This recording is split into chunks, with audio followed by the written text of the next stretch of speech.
ጤና ይስጥልን ውድ ተመልካቾቻችን፣ በዛሬው ዝግጅታችን ከመንግስት የተሰማውን አስደንጋጭ መግለጫና አዲሱን የጦርነት ነጋሪት እንመረምራለን። በወሎ ምድር ለመከላከያ ሰራዊት ጥቁር ቀን ሆኖ አልፏል። የፋኖ ኃይሎች 12ኛና 69ኛ ክፍለ ጦሮችን ሙሉ በሙሉ መደምሰሳቸው እየተዘገበ ነው። መንግስት ይህን ከባድ ሽንፈት ለመቀበል ለምን 3 ቀን ፈጀበት? መልሱ አስደንጋጭ ነው። የአብይ አህመድ አስተዳደር ሽንፈቱን ለፋኖ ሳይሆን ለህወሓትና ለኤርትራ ኃይሎች ሰጥቷል። ይህ ግን እርስ በርሱ የሚጋጭ የሚመስል መግለጫ ነው።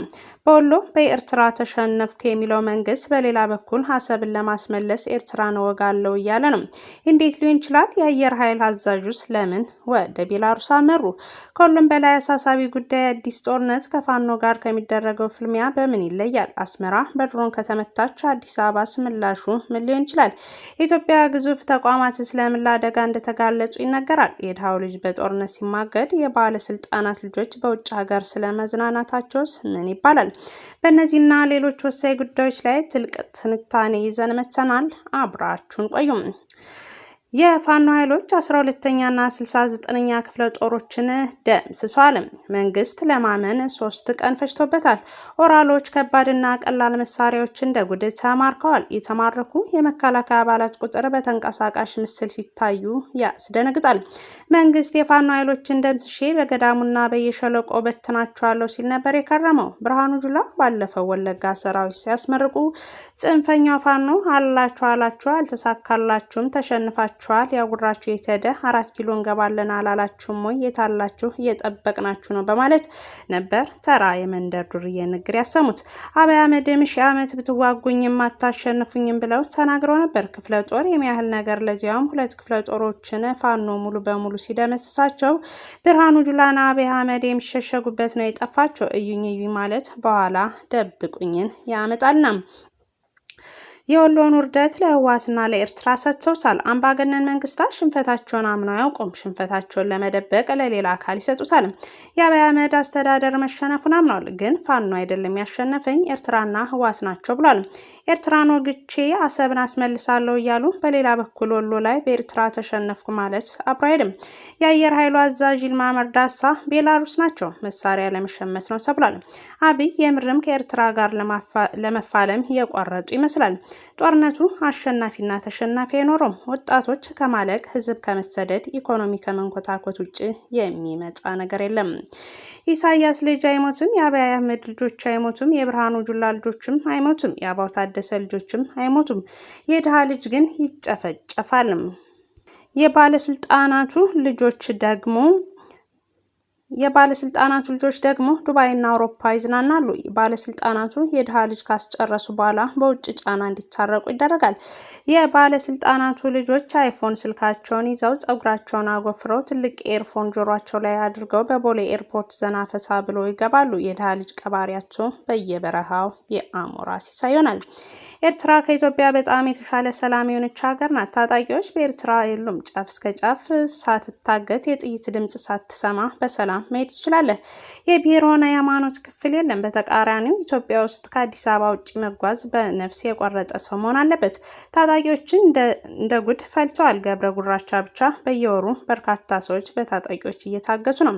ለገሰት ሁሉ ባለፈው ለኤንቢሲ ኢትዮጵያ ህዝቡ ራሱን ይጠብቅ፣ መንግስት ሰላም የማስፈን አቅም የለውም ማለታቸውም አይዘነጋም። የውስጥን ሰላም ሳታስጠብቅ ሌላ ሀገር ወጋለሁ ማለት ከጤነኛ አእምሮ የሚመነጭ ሀሳብ አይደለም። በዚያ ላይ በወሎ ጥቃት የተሸነፍኩት በኤርትራ ነው እያልክ እያወራ ከኤርትራ ጋር ዋጋለሁ ማለት እርስ በርሱ ይጋጫል። በሰላም እጦት የተነሳ በአዲስ አበባ የእግር ኳስ ውድድር ማድረግ አልተቻለም። በፊት አዲስ አበባ ላይ የእግር ኳስ ውድድር ነበር። የጊዮርጊስ፣ የኢትዮጵያ ቡና፣ የፋሲል ከነማ፣ የመቀሌ ከነማ፣ ወላይታ ዲቻ ወዘተ ማሊያ የለበሱ ወጣቶች ወደ ስቴዲየም ይሰሙ ነበር።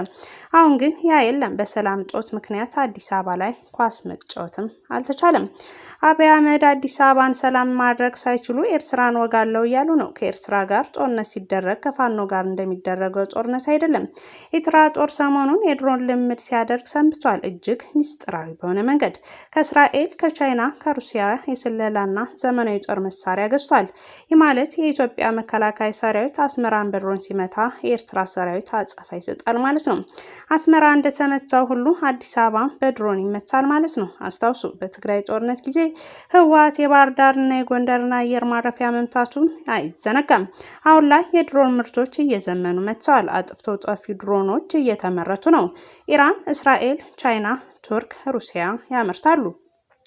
1000 ኪሎ ሜትሮችን አቆራርጠው በተሰጣቸው ኢላማ ላይ ራሳቸውን ይፈጠፍጣሉ። እነዚህ ሀገራትም ለዶላራቸው ሲሉ ጦርነት ላይ ስላለ ሀገር ሁሉ ይቸበችባሉ። ኢራን ሻሂድ የተሰኙ አጥፍቶ ጠፊ ድሮኖችን ለሩሲያ ትሸጣለች። ለየመኑ ታጣቂ ኃይል ለሁቲ ታቀርባለች። ከሌሎች ድሮኖች አንጻር ርካሽ ናቸው። ኢላማቸውን በስትክክል ይመታሉ። ኤርትራና ኢትዮጵያ ውጊያ ውስጥ ከገቡ ኢራን፣ እስራኤል፣ ቱርክ፣ ሩሲያ ለሁለቱ ሀገራት ይሸጣሉ። ኤርትራም ሆነች ኢትዮጵያ በቂ አየር መከላከያ የላቸውም። እናም ትርፉ ውድመት ነው የሚሆነው። በተለይ ኢትዮጵያ ትልቅ ተቋማት አሏት። የኢትዮጵያ አየር መንገድ፣ ባቡሮች፣ የህዳሴው ግድብ፣ ትልቅ የመብራት ማከፋፈያዎች ቢመቱ ትልቅ ኪሳራ ነው የሚሆነው። ኤርትራ እንደ ኢትዮጵያ ትልቅ ተቋማት የላትም። ቢወድሙባትም በቀላሉ የምትተካቸው ናቸው። ኤርትራ በ1983 ላይ ቆማ የቀረች ሀገር ናት። ከተገነጠለች በኋላ በሀገሪቱ የተሰራ ነገር የለም። የመከላከያ ክብረ አባላት የወሎን የፋኖ ጥቃትን ለኤርትራ ሲሰጡ ነው የሰነበቱት። ፋኖ እንዴት ማጥቃት እንዳለበት፣ በምን ሰዓት መከላከያ እንደሚጠቀም፣ የስለላ መረብ እንዴት እንደሚዘረጋ ለፋኖ የነገሯቸው የኤርትራው ኤታማዦር ሹም ጄኔራል ፊሊጶስ ናቸው እያሉ ነው። እንግዲህ አስቡት፣ ኤርትራው ኢታማዦር ሹም ጄኔራል ፊሊጶስ በሌላ ሀገር ወታደራዊ ስልት አስልተው ካሸነፉ በራሳቸው ሀገር ኤርትራ ላይ ጦርነት መክፈት ትልቅ ዋጋ ያስከፍላል ማለት ነው። ውድ አድማጭ ተመልካቾቻችን ለዛሬ ያዘጋጀነው ዝግጅት ይህን ይመስል ነበር። ስለተከታተላችሁን ከልብ እናመሰግናለን። ለቻናላችን አዲስ ከሆናችሁ ሰብስክራይብ በማድረግ ቤተሰብ ይሁኑ። ይህን ቪዲዮ ላይክ እና ሼር ማድረጋችሁን አትዘንጉም።